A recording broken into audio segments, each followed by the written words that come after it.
नमस्कार दोस्तों। एक चूहे ने बताया कि माता पिता को सताने वालों के साथ क्या होता है।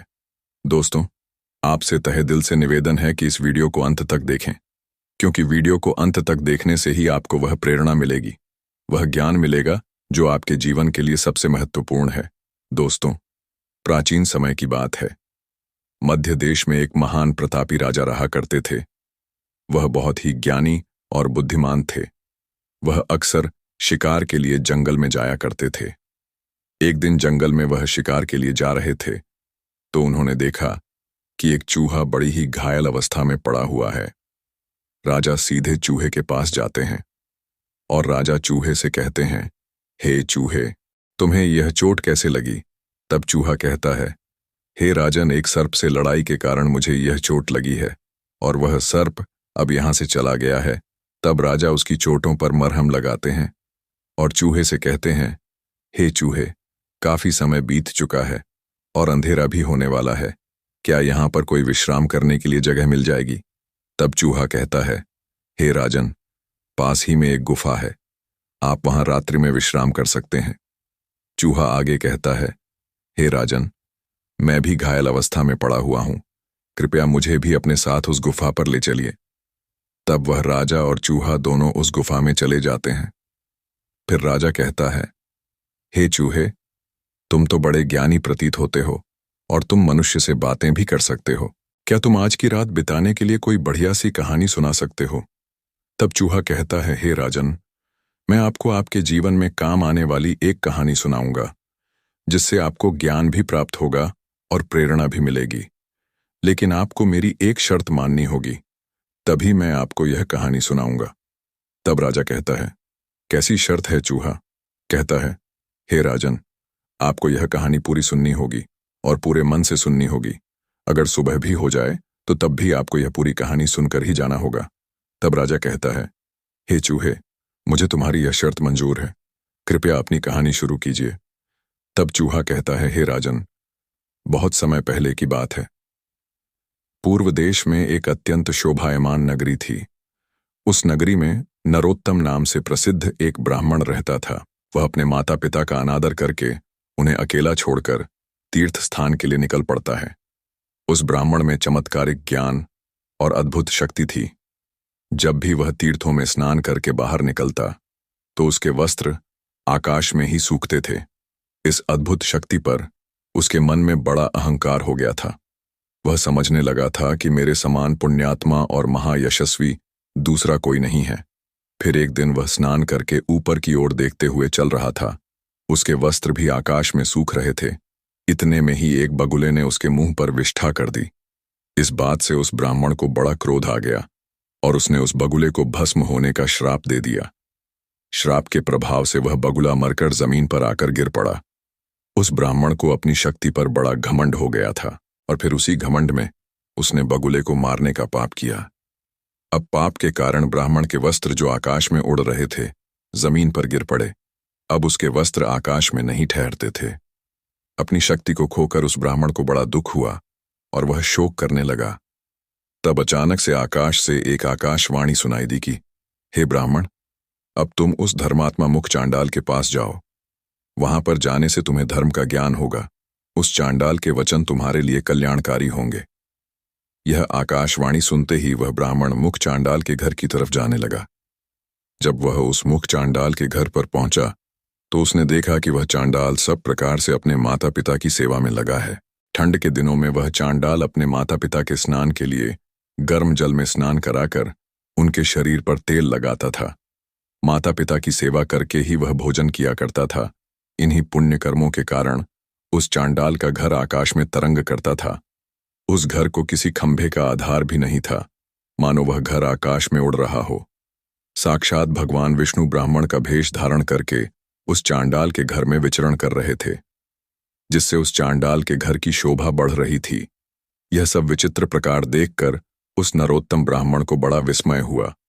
उसने उस मूक चांडाल से कहा, हे चांडाल, तुम मेरे पास आओ। मैं तुमसे कुछ धर्म की बात पूछना चाहता हूं, जिसका तुम ठीक ठीक उत्तर दो। फिर वह मुख चांडाल बोला, हे विप्र, इस समय मैं अपने माता पिता की सेवा कर रहा हूं। उन्हें छोड़कर मैं आपके पास नहीं आ सकता। मेरे लिए मेरे माता पिता से बढ़कर कोई और नहीं है। माता पिता ही मेरे भगवान हैं। यदि मैं उनकी सेवा करना छोड़कर चला जाऊं तो मुझे महापाप लगेगा। इसलिए मेरे माता पिता की सेवा करने के बाद ही मैं आपसे मिल सकता हूं। कृपया आप थोड़ी देर तक मेरे द्वार पर ठहर जाइए। मैं आपका अतिथि सत्कार करूंगा। उस मूक चांडाल के इतना कहते ही नरोत्तम ब्राह्मण आग बबूला हो गया और बोला, हे चांडाल, ब्राह्मण की सेवा करना छोड़कर दूसरा कौन सा कार्य बड़ा हो सकता है। फिर वह मख चांडाल बोला, हे ब्राह्मण, देवता क्यों गुस्सा कर रहे हो। मैं वह बगुला नहीं हूं जिसे आपने श्राप देकर भस्म कर डाला। बगुले पर आपका श्राप प्रभाव डाल सकता है, किंतु मुझ पर नहीं। अब आपकी धोती ना तो आकाश में सूखती है और न ठहर पाती है, इसीलिए आप आकाशवाणी सुनकर मेरे पास आए हों। थोड़ी देर रुकिए, मैं आपके प्रश्न का उत्तर अवश्य दूंगा, अन्यथा आप एक पतिव्रता स्त्री के पास जाइए। उस पतिव्रता स्त्री का दर्शन करने पर ही आपका कार्य सिद्ध हो जाएगा। चूहा कहता है, हे राजन, उसके पश्चात जो भगवान विष्णु ब्राह्मण का रूप धारण करके चांडाल के घर में बैठे हुए थे, उन्होंने बाहर आकर उस नरोत्तम ब्राह्मण से कहा, हे विप्र, चलिए मैं आपको उस पतिव्रता देवी के घर लेकर चलता हूं। तब फिर उस नरोत्तम ब्राह्मण ने कुछ देर तक विचार किया और उस ब्राह्मण के साथ चल पड़ा जो साक्षात भगवान विष्णु ही थे। पतिव्रता स्त्री के घर की तरफ जाते समय रास्ते में उस नरोत्तम ब्राह्मण ने उस ब्राह्मण रूपी भगवान से पूछा, हे विप्र, आप ब्राह्मण होते हुए भी इस चांडाल के घर में किस लिए निवास करते हैं। ब्राह्मण रूपी भगवान विष्णु ने कहा, विप्र, इस समय तुम्हारा हृदय शुद्ध नहीं है, तुम्हारे मन में क्रोध और द्वेष है, इसीलिए तुम पहले उस पतिव्रता स्त्री का दर्शन करो, उसके बाद ही तुम मुझे ठीक से जान सकोगे। नरोत्तम ब्राह्मण ने पूछा, हे महात्मा, वह पतिव्रता स्त्री कौन है, उसका शास्त्र ज्ञान कितना बड़ा है और किस कारण से मैं उसके पास जा रहा हूं, कृपया मुझे बतलाइए। ब्राह्मण रूपी भगवान बोले, हे नरोत्तम, नदियों में गंगा जी श्रेष्ठ हैं और स्त्रियों में पतिव्रता स्त्री ही श्रेष्ठ है। जो पतिव्रता नारी प्रतिदिन अपने पति की सेवा करती है और उसकी आज्ञा का पालन करती है, वह अपने पिता के कुल और पति के कुल दोनों कुलों की 100 पीढ़ियों का उद्धार कर देती है। फिर नरोत्तम ब्राह्मण ने पूछा, हे ब्राह्मण देव, इस पृथ्वी लोक में कौन सी स्त्री श्रेष्ठ होती है और कौन सी स्त्री पतिव्रता होती है, और पतिव्रता का क्या लक्षण है, कृपया आप मुझे ठीक से समझाइए। तब ब्राह्मण रूपी भगवान बोले, हे ब्राह्मण, जो स्त्री 100 गुना अधिक स्नेह से पति की आराधना करती है, राजा के समान पति की आज्ञा का पालन करती है और पति को भगवान का स्वरूप समझती है, वह पतिव्रता है। जो गृह कार्य में दक्ष और भोजन बनाने के समय माता के समान आचरण करती है तथा विपत्ति में अपने पति को उचित सलाह देकर एक मंत्री का काम करती है, वह स्त्री पतिव्रता मानी गई है। जो स्त्री मन, वाणी और शरीर से पति की आज्ञा का पालन करती है, उसी को पतिव्रता समझना चाहिए। जो स्त्री अपने पति के अलावा अन्य पुरुषों को भाई, पिता और पुत्र के समान मानती है, वही सच्ची पतिव्रता होती है। हे ब्राह्मण, तुम अब उस पतिव्रता के पास जाओ और उसे अपना मनोरथ सुनाओ। उस पतिव्रता नारी का नाम राजलक्ष्मी है। वह रूपवती युवती है और उसके हृदय में दया और करुणा है। वह बड़ी यशस्विनी है। उसके पास जाकर तुम अपने हित की बात पूछो। इतना कहकर ब्राह्मण रूपी भगवान विष्णु उस स्थान से अंतर्ध्यान हो गए। यह देखकर उस ब्राह्मण को बड़ा आश्चर्य हुआ। फिर नरोत्तम ब्राह्मण ने उस पतिव्रता स्त्री के घर जा पहुंचा। द्वार पर आए उस ब्राह्मण अतिथि को देखकर वह पतिव्रता स्त्री तुरंत ही घर से बाहर निकली और द्वार पर खड़े उस ब्राह्मण के सामने आकर खड़ी हो गई। जब नरोत्तम ब्राह्मण ने उस पतिव्रता स्त्री को देखा तो उसने प्रसन्नतापूर्वक कहा, हे देवी, तुमने जिस प्रकार से जीवन में अनुभव लिया और सीखा है, उसी के अनुसार सोचकर मुझे कोई धर्म की बात बताओ। फिर वह पतिव्रता स्त्री बोली, हे ब्राह्मण देवता, इस समय मुझे मेरे पतिदेव की पूजा करनी है। अभी मेरे पास समय नहीं है, इसीलिए आपका कार्य मैं बाद में करूंगी। इस समय आप मेरा अतिथि स्वीकार कीजिए। इस पर वह नरोत्तम ब्राह्मण बहुत क्रोधित हो उठा और बोला, हे कल्याणी, इस समय मैं भूख और प्यास से तड़प रहा हूं और मैं बहुत थका हुआ हूं, इसीलिए तुम अभी मेरा कार्य करो अन्यथा मैं तुम्हें श्राप दे दूंगा। तब उस पतिव्रता स्त्री राजलक्ष्मी ने कहा, हे ब्राह्मण, मैं वह बगुला नहीं हूं जिसे श्राप देकर आप यूं ही भस्म कर डाला। अभी मेरे पास समय नहीं है, इसीलिए आप वीर तुलाधार के पास जाइए और उन्हीं से अपने हित और धर्म की बात पूछिए। अब भी मैं अपने पति को छोड़कर नहीं आ सकती। इतना कहकर वह घर के भीतर चली गई। तभी अचानक से उस स्थान पर भगवान विष्णु ब्राह्मण का रूप धारण करके फिर प्रकट होते हैं। उन्हें देखकर वह नरोत्तम ब्राह्मण आश्चर्यचकित हुआ और उनके पास चला गया। वह कहने लगा, हे विप्र, आप अचानक से कहाँ अदृश्य हो गए थे? मुझे आपसे एक बात पूछनी है, कृपया इसका ठीक ठीक जवाब दें। पहले मैं उस मूक चांडाल के पास गया, उसे भी मेरी बगुले को श्राप देने वाली बात पता थी, और अब इस पतिव्रता नारी को भी मेरे द्वारा उस बगुले को दिए गए श्राप के बारे में पता है। यह दोनों ही उस घटना के बारे में कैसे जानते हैं? इन्हें किसने और कब बताया कि मैंने बगुले को श्राप दिया है? इस बात को सोचकर मुझे बड़ा विस्मय हो रहा है। ब्राह्मण रूपी भगवान बोले, हे विप्र महात्मा, लोग अत्यंत पुण्य और सदाचार के बल के कारण सब कुछ जान लेते हैं। हे ब्राह्मण, अब तुम मुझे बताओ, उस पतिव्रता स्त्री ने तुमसे क्या कहा? ब्राह्मण ने कहा, हे विप्र, उस पतिव्रता स्त्री ने मुझे वीर तुलाधार के पास जाने का उपदेश दिया है। अब यह वीर तुलाधार कहाँ पर रहता है? फिर ब्राह्मण रूपी भगवान विष्णु बोले, हे ब्राह्मण, चलो मैं तुम्हें वीर तुलाधार के पास लेकर चलता हूं। इतना कहकर वे दोनों ही चलने लगे। उस नरोत्तम ब्राह्मण ने पूछा, हे विप्र, यह तुलाधार कहाँ रहता है?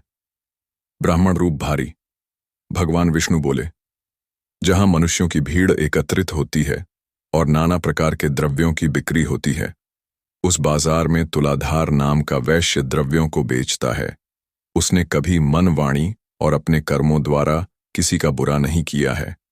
वह जीवन में कभी असत्य नहीं बोला और ना ही कभी दुष्टता की है। वह सदैव ही दूसरे लोगों के अच्छे के लिए काम करता है। वह सभी प्राणियों में समान भाव रखता है। उसका प्राण भी दांव पर लग जाए तो भी वो कभी झूठ नहीं बोलता है, इसीलिए उसे वीर तुलाधार कहा जाता है। फिर वे दोनों ही उस वीर तुलाधार के यहां पहुंच गए। नरोत्तम ब्राह्मण ने उस तुलाधार को देखा जो नाना प्रकार की वस्तुओं को बेच रहा था। वह अन्य लोगों से बिक्री की वस्तुओं के संबंध में बातें कर रहा था। बहुत से स्त्री और पुरुष चारों ओर से उसे घेर कर खड़े थे। उस नरोत्तम ब्राह्मण को वहां खड़ा देखकर उस तुलाधार ने मधुर वाणी में पूछा, हे ब्राह्मण, आज यहां पर आपका कैसे आगमन हुआ है? नरोत्तम ब्राह्मण ने कहा, हे तुलाधार, मुझे तुमसे धर्म का उपदेश सुनना है, इसीलिए धर्म का उपदेश सुनने के लिए मैं तुम्हारे पास आया हूं। तुलाधार बोला, हे विप्र, जब तक मेरे पास यह लोग रहेंगे तब तक मैं निश्चिंत नहीं हो सकूंगा, इसीलिए अभी आपसे बात करने के लिए मेरे पास समय नहीं है।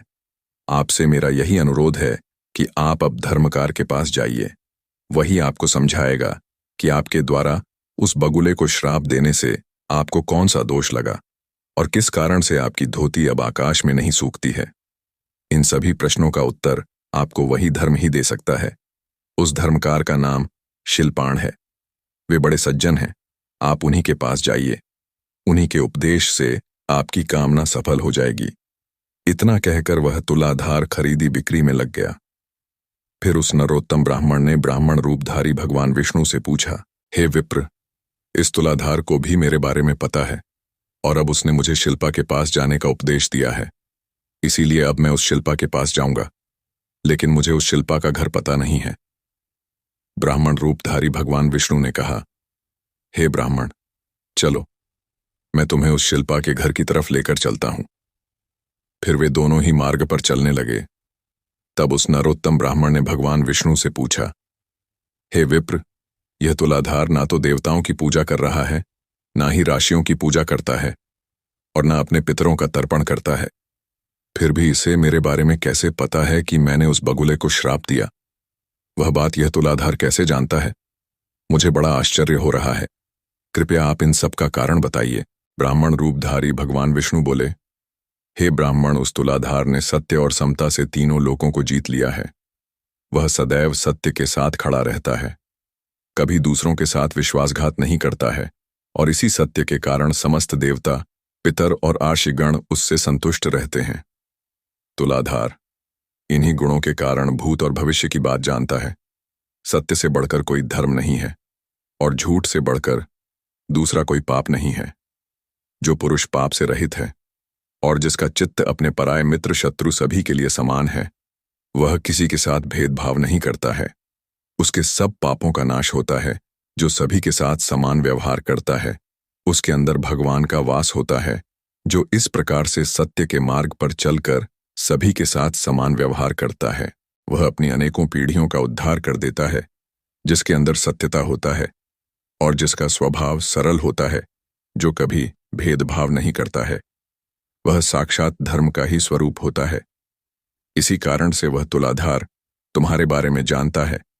फिर उस नरोत्तम ब्राह्मण ने कहा, हे विप्र, आपकी कृपा से मुझे तुलाधार के सर्वज्ञ होने का कारण पता चल गया है। अब आप मुझे उस शिल्पा के बारे में बताइए। वह कौन है और किस कारण से वह प्रसिद्ध है? ब्राह्मण रूपी भगवान विष्णु कहने लगे, हे ब्राह्मण, अब मैं तुम्हें शिल्पा का इतिहास सुनाता हूं। इसे ध्यान से सुनो। पूर्व काल की बात है। एक राजा की पुत्री थी जो बड़ी ही सुंदर और जवान थी। वह कामदेव की पत्नी रति और इंद्र की पत्नी शची के समान अत्यंत मनमोहक रूप वाली सुंदर थी। एक राजकुमार उस स्त्री से अपने प्राणों से भी अधिक प्रेम करता था। राजकुमार ने उस राजा की पुत्री के साथ विवाह किया। उस स्त्री का नाम भी सुंदरी ही था। एक दिन राजकुमार को किसी महत्वपूर्ण कार्य के लिए अचानक ही बाहर देश जाना पड़ गया। उस राजकुमार ने मन ही मन में सोचा कि मैं अपनी प्राणों से बढ़कर अपनी प्यारी पत्नी को किस स्थान पर रखूं, जिससे कोई इसका अपहरण ना कर सके और इसके सतीत्व की रक्षा हो सके। इस विषय में उस राजकुमार ने बहुत देर तक विचार किया और उसने सोचा कि केवल धर्मात्मा शिल्पा ही मेरी पत्नी के सतीत्व की रक्षा कर सकते हैं। इसीलिए वह राजकुमार अपनी रूपवान पत्नी को लेकर शिल्पा के घर गया और उसने शिल्पा के सामने उसकी पत्नी की रक्षा करने का प्रस्ताव रखा। राजकुमार की बात सुनकर शिल्पा को बड़ा आश्चर्य हुआ। वह बोलने लगा, हे राजकुमार, ना तो मैं आपका पिता हूं, ना भाई हूं, ना बांधव हूं और ना आपकी पत्नी के माता पिता के कुल का हूं। फिर आप अपनी पत्नी को मेरे घर पर क्यों रखना चाहते हैं? अपनी पत्नी को मेरे घर पर रखकर आप किस प्रकार से निश्चिंत हो सकेंगे?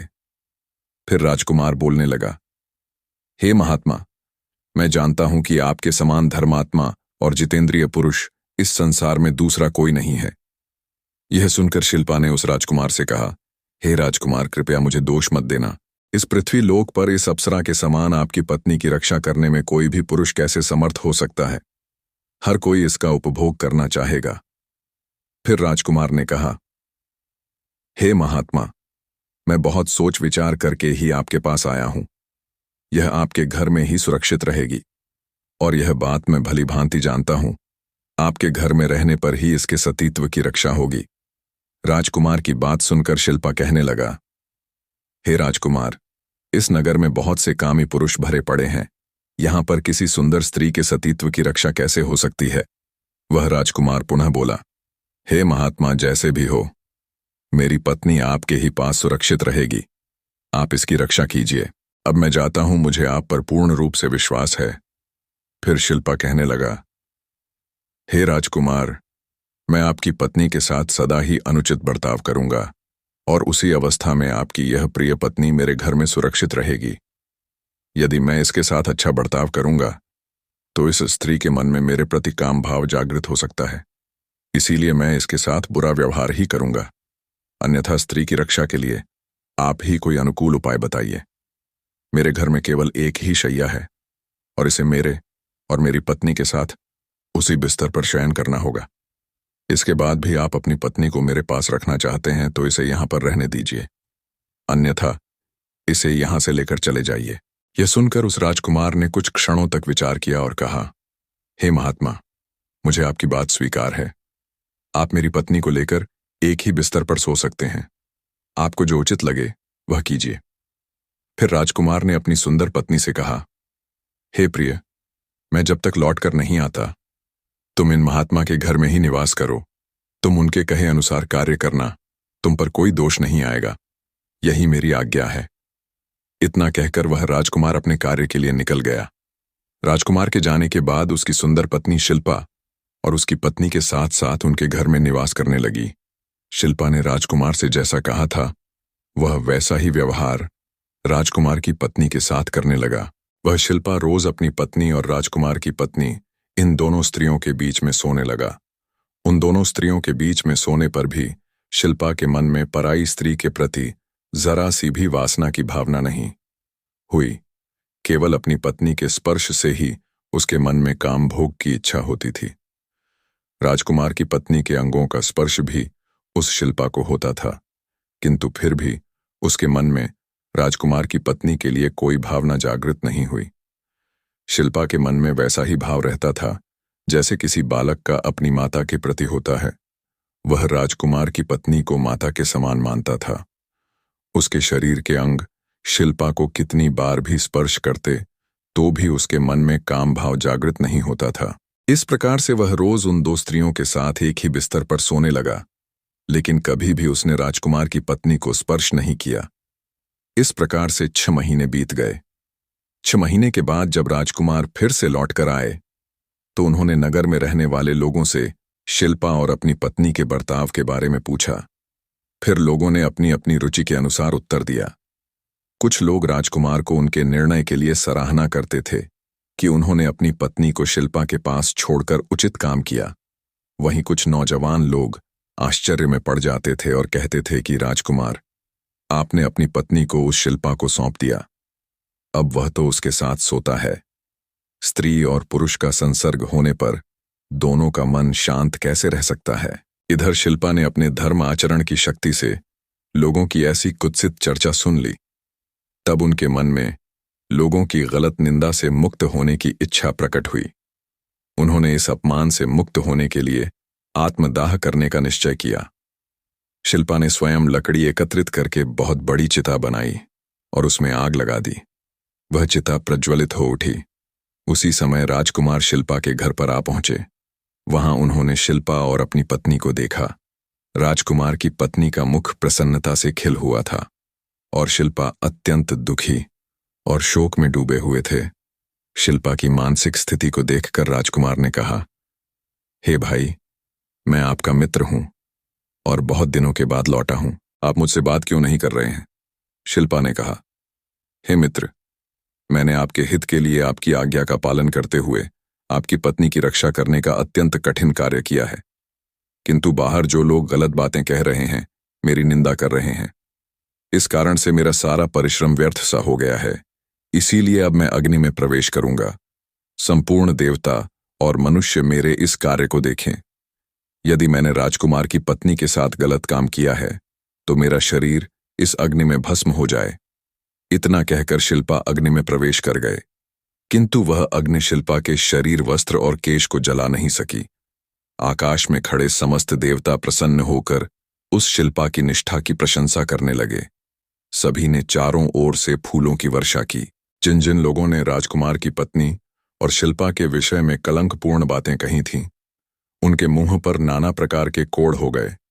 फिर देवतागण उस स्थान पर प्रकट हुए और उन्होंने शिल्पा को अग्नि से बाहर निकलने को कहा। राजकुमार ने शिल्पा को बारंबार प्रणाम करते हुए कहा, हे मित्र, आप धन्य हैं। आपके विषय में मैंने जो सुना था वह सत्य है। आपके समान पुण्यात्मा इस संसार में दूसरा कोई नहीं है। उस समय समस्त देवताओं और रार्षियों ने मिलकर शिल्पा का नाम सज्जन शिल्पा रख दिया। देवताओं ने राजकुमार से कहा, हे राजपुत्र, अब तुम अपनी पत्नी को स्वीकार करो। इन शिल्पा के समान कोई मनुष्य इस संसार में नहीं हुआ। इस पृथ्वी पर दूसरा ऐसा कोई पुरुष नहीं जिसे काम और लोभ ने परास्त न किया हो। देवता, असुर, मनुष्य, राक्षस, पशु, पक्षी और कीट आदि संपूर्ण प्राणी काम के वशीभूत रहते हैं। यह काम ही संसार के बंधन में डालने वाला है। इस सृष्टि में काम रहित मनुष्य मिलना कठिन है। इन शिल्पा ने सभी को जीत लिया है और 14 भुवनों पर विजय प्राप्त की है। इनके हृदय में श्री विष्णु बड़ी प्रसन्नता के साथ विराजमान रहते हैं। इनके स्पर्श और दर्शन करने से मनुष्य सब पापों से मुक्त हो जाते हैं और निष्पाप होकर स्वर्ग को प्राप्त करते हैं। इतना कहकर सभी देवता अपने अपने स्थानों को लौट गए। वह राजकुमार और उसकी पत्नी भी अपने राजमहल को चले गए। तभी से उस शिल्पा को दिव्य दृष्टि प्राप्त हो गई और वे देवताओं को भी देख सकते थे तथा तीनों लोकों की बातें अनायास ही जान लेते थे। इतना कहकर ब्राह्मण रूपी भगवान विष्णु उस नरोत्तम ब्राह्मण को लेकर शिल्पा के घर के पास गए। उस नरोत्तम ने शिल्पा के दर्शन किए और उन्हें प्रणाम करके कहा, हे महात्मा, मैं बड़ी दूर से आपके दर्शन करने के लिए आया हूं। कृपा करके आप मुझे धर्म का उपदेश दीजिए। फिर शिल्पा ने उस नरोत्तम ब्राह्मण को धर्म का उपदेश दिया और कहा, हे ब्राह्मण, अब आप पुरुषों में श्रेष्ठ सिद्धिवर्धक के पास जाइए। उनके दर्शन करने मात्र से ही आपका मनोरथ सफल हो जाएगा। आपके द्वारा बगुले की मृत्यु तथा आपके वस्त्र अब आकाश में नहीं सूखते हैं। इन दोनों का कारण आपको पता चल जाएगा। इनके अलावा आपके मन में जो कामनाएं हैं वह भी पूर्ण हो जाएंगी। इस प्रकार शिल्पा के वचन सुनकर वह नरोत्तम ब्राह्मण रूपधारी भगवान विष्णु के साथ प्रसन्नतापूर्वक निकल पड़ा। फिर वह सिद्धिवर्धक के घर पर पहुंच गया। वहां पहुंचने के बाद उसने सामने खड़े हुए शुद्ध हृदय वाले एक तेजस्वी पुरुष को देखा, जो समस्त शुद्ध लक्षणों से संपन्न एवं अपने तेज से देव दिव्यमान दिखाई पड़ रहा था। फिर नरोत्तम ब्राह्मण ने उस सिद्धिवर्धक से कहा, हे महात्मा, मैं बड़े दूर से आपके पास आया हूं। कृपया आप मेरे लिए यह जो कार्य उचित है उसका उपदेश दीजिए तथा मुझे धर्म का ज्ञान दीजिए। सिद्धिवर्धक ने कहा, हे ब्राह्मण, मैं देख रहा हूं कि देवताओं में श्रेष्ठ भगवान विष्णु तुम पर प्रश्न है। इस समय उनके दर्शन करके मुझे बड़ी प्रसन्नता हो रही है। आज तुम्हारा मनोरथ सफल होगा। तुम्हारे साथ आज भगवान विष्णु मेरे घर पर पधारे हैं। फिर नरोत्तम ब्राह्मण ने कहा, हे सिद्धिवर्धक, कहाँ है? ओ भगवान विष्णु, कृपया मुझे उनके दर्शन कराइए। सिद्धिवर्धक ने कहा, हे ब्राह्मण, भगवान विष्णु तो तुम्हारे पास ही खड़े हैं। तुम अपना मस्तक झुकाकर उन्हें प्रणाम करो। फिर जब नरोत्तम ब्राह्मण ने अपनी मन की आंखें खोलकर शुद्ध भाव से देखा तो साक्षात भगवान विष्णु उसके सामने खड़े थे। तब उस ब्राह्मण ने अपने हाथ जोड़कर भगवान विष्णु को प्रणाम किया और कहने लगा, हे देवेश्वर, आप मुझ पर प्रसन्न हुए हैं। आप इतने समय तक मेरे साथ ही चल रहे थे, मुझे मार्ग दिखा रहे थे, किंतु मैंने आपको नहीं पहचाना। हे प्रभु, अब मेरे मन में किसी चीज को पाने की अभिलाषा नहीं है। अब इस लोक और परलोक में मैं आपका सेवक बना रहूंगा। भगवान विष्णु बोले, हे ब्राह्मण, तुम्हारे ऊपर मेरा प्रेम सदा ही बना रहता है। मैंने स्नेहवश ही तुम्हें पुण्य आत्माओं का दर्शन कराया है। पुण्यवान महात्माओं के एक बार भी दर्शन स्पर्श एवं नाम उच्चारण करने से तथा उनके साथ बात करने से मनुष्य को स्वर्ग की प्राप्ति होती है। महापुरुषों का नित्य संग करने से सब पापों का नाश हो जाता है तथा मनुष्य अनंत सुख भोग कर मेरे स्वरूप में लीन हो जाता है। हे ब्राह्मण, तुम मेरे भक्त हो और तीर्थ स्वरूप हो, किंतु तुमने बगुले की मृत्यु के लिए जो श्राप दिया था उसके दोष से छुटकारा दिलाने के लिए मैंने ही आकाशवाणी के द्वारा तुम्हें कहा कि तुम मूक चांडाल के पास जाओ। उस मूक चांडाल के दर्शन करके तुमने देखा ही था कि वह किस प्रकार से अपने माता पिता का पूजन करता था। उन सभी महात्माओं के दर्शन करके आज तुम मेरे मंदिर में आए हो। करोड़ों जन्मों के बाद जिस मनुष्य के पापों का नाश होता है वही मनुष्य मेरा दर्शन कर पाता है, जिससे उसे मोक्ष की प्राप्ति होती है। हे वत्स, मेरी ही इच्छा से आज तुमको मेरा दर्शन हुआ है। इसीलिए तुम्हारे मन में जो इच्छा हो उसके अनुसार मुझसे वरदान मांग लो। वह नरोत्तम ब्राह्मण बोला, हे प्रभु, मेरा मन सदैव ही आपके ध्यान में लगा रहता है। संपूर्ण लोकों के स्वामी आप ही हैं। आपके सिवा कोई भी दूसरी वस्तु मुझे प्रिय नहीं है। भगवान विष्णु ने कहा, हे निष्पाप ब्राह्मण, तुम्हारी बुद्धि में सदैव ही ऐसे उत्तम विचार आते हैं, इसीलिए तुम मेरे धाम में आकर दिव्य भोगों का उपभोग करोगे, किंतु तुम्हारे माता पिता तुमसे आदर नहीं पा रहे हैं। इसीलिए तुम जाकर पहले अपने माता पिता की पूजा करो, उसके बाद ही तुम्हें बैकुंठ में स्थान प्राप्त हो सकता है। उनके दुखपूर्वक जीवन और क्रोध से तुम्हारी तपस्या प्रतिदिन नष्ट हो रही है। जिस पुत्र के ऊपर सदा ही माता पिता का कोप रहता है उसे नरक में पड़ने से कोई भी नहीं रोक सकता। इसीलिए तुम माता पिता के पास जाओ और सम्मानपूर्वक उनकी सेवा करो, उनकी पूजा करो तभी तुम्हें मोक्ष प्राप्त होगा। भगवान विष्णु के द्वारा इस प्रकार से कहने पर वह नरोत्तम ब्राह्मण कहने लगा, हे प्रभु, यदि आप मुझ पर प्रसन्न हैं तो मुझे अपने स्वरूप का दर्शन कराइए। तब भगवान विष्णु ने कहा, तथास्तु। फिर उन्होंने अपने शंख चक्र गदा और पद्म धारण किए हुए स्वरूप का दर्शन नरोत्तम को करा दिया। फिर ब्राह्मण भगवान विष्णु के अप्रतिम और अत्यंत सुंदर रूप को देखकर उन्हें बारंबार प्रणाम करने लगा और कहने लगा, हे जगदीश्वर, आज मेरा जन्म सफल हुआ, आज मेरे नेत्र कल्याणमयी मनोरथ सफल हुए, किंतु हे प्रभु, मेरे मन में केवल एक शंका है, कृपया आप उसका समाधान कीजिए। हे प्रभु, उस मूक चांडाल पतिव्रता स्त्री शिल्पा आदि के विषय में सोचकर मुझे बड़ा विस्मय हो रहा है। भला वे लोग दूर रहकर भी मेरे बारे में कैसे जानते थे? उन्हें कैसे पता चला कि मैंने उस बगुले को श्राप दिया है तथा मेरे वस्त्र अब आकाश में नहीं सूखते हैं? इन सब बातों का यथार्थ क्या है? कृपया मुझ पर अनुग्रह करके बताइए। तब भगवान विष्णु ने कहा, हे वत्स, वह मूक चांडाल सदा अपने माता पिता में भक्ति रखता था। वह राजलक्ष्मी पतिव्रता नारी थी। वह तुलाधार सत्यवादी था और सभी लोगों के प्रति सम्मान भाव रखता था। शिल्पा ने लोभ और काम पर विजय पाई है और यह सिद्धिवर्धक मेरा अनन्य भक्त है। इन्हीं सद्गुणों के कारण मैं प्रसन्न होकर इन सभी के घर में निवास करता हूं। मेरे साथ सरस्वती और लक्ष्मी भी इनके यहां मौजूद रहती हैं। वह मूक चांडाल सभी का कल्याण करने वाला है, इसीलिए देवता उसे ब्राह्मण मानते हैं। पुण्य कर्म द्वारा मुख चांडाल की समानता करने वाला संसार में दूसरा कोई नहीं है। वह सदा माता पिता की भक्ति में संलग्न रहता है। उसने अपने माता पिता की भक्ति करके तीनों लोकों को जीत लिया है। उसकी माता पिता के प्रति भक्ति देखकर मैं बहुत संतुष्ट रहता हूं। इसीलिए उसके घर के भीतर मैं ब्राह्मण का रूप धारण करके निवास करता हूं। इसीलिए मैं उस पतिव्रता स्त्री के तुलाधार के शिल्पा के और इस सिद्धिवर्धक के घर में सदा निवास करता हूं। एक क्षण के लिए भी मैं इनका घर नहीं छोड़ता। जो पुण्यात्मा है वे ही मेरा प्रतिदिन दर्शन पाते हैं। पापी लोग मेरा दर्शन नहीं पा सकते। तुमने अपने पुण्य के प्रभाव से मेरा दर्शन किया है। अब मैं तुम्हें उन महात्माओं के सदाचार का वर्णन करूंगा। इसे ध्यान से सुनो। इस वर्णन को सुनकर मनुष्य जन्म और मृत्यु के बंधन से सर्वथा मुक्त हो जाता है।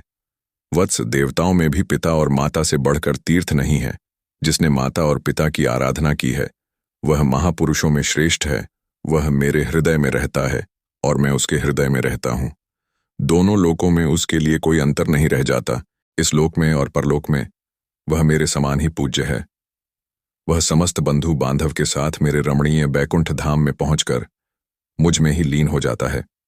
माता पिता की आराधना के बल से ही वह मुख चांडाल तीनों लोगों की बातें जानता है।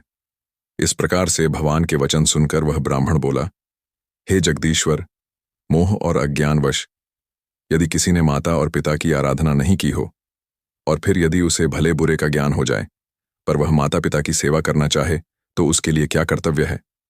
तब भगवान बोले, हे वत्स, 1 वर्ष, 1 मास, 1 पक्ष, 1 सप्ताह अथवा 1 दिन भी जिसने माता पिता की भक्ति की है वह मेरे धाम को प्राप्त होता है। जो अपने माता पिता के मन को कष्ट पहुंचाता है, उनका अपमान करता है, वह अवश्य ही नरक में पड़ता है। जो बुद्धिमान पुत्र अपना सर्वस्व लगाकर माता पिता का श्राद्ध करता है वह पूर्व जन्म की बातों का स्मरण करने वाला बन जाता है। उसे पितृभक्ति का पूरा फल मिलता है। श्राद्ध से बढ़कर महान यज्ञ तीनों लोकों में दूसरा कोई नहीं है। इसमें जो कुछ भी दान दिया जाता है वह सब अक्षय होता है। दूसरों को जो दान दिया जाता है उसका फल 100,000 गुना होता है। फिर वह नरोत्तम ब्राह्मण कहने लगा, हे प्रभु, आपने पिता के लिए किए जाने वाले श्राद्ध के बारे में बताया। कृपया आप मुझे बताइए कि पुत्र को पिता के जीते जी क्या करना चाहिए।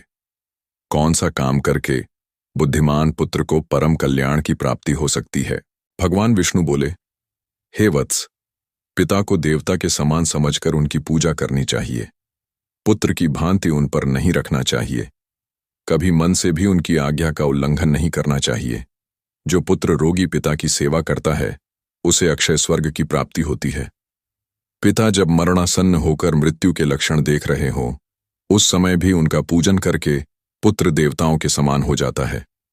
पिता की सद्गति के लिए विधिपूर्वक उपवास करने से जो भी लाभ होता है वह 1000 अश्वमेध और 100 राजसूइयां यज्ञ करने के बराबर होता है। दोस्तों, अपनी कहानी खत्म करने के बाद चूहा राजा से कहता है, हे राजन, मैं उम्मीद करता हूं कि मैंने जो आपको माता पिता की सेवा के विषय में संपूर्ण ज्ञान दिया है वह आपको समझ में आ गया होगा। तब राजा कहता है, हे ज्ञानी चूहे, आज आपने मुझे माता पिता के संबंध में उत्तम ज्ञान दिया है, इसके लिए मैं आपका आभारी हूं। अब मैं इस ज्ञान का प्रचार संपूर्ण राज्य में करूंगा। दोस्तों, हमारी आज की यह कहानी यहीं समाप्त होती है। हम उम्मीद करते हैं कि यह कहानी और वीडियो आपको पसंद आया होगा। और हाँ दोस्तों, अगर आप हमारे चैनल भक्ति गाथा संग्रह पर पहली बार आए हैं तो कृपया चैनल को सब्सक्राइब करें ताकि आने वाली हर वीडियो का नोटिफिकेशन सबसे पहले आपको मिले और आप उसका फायदा उठा सकें।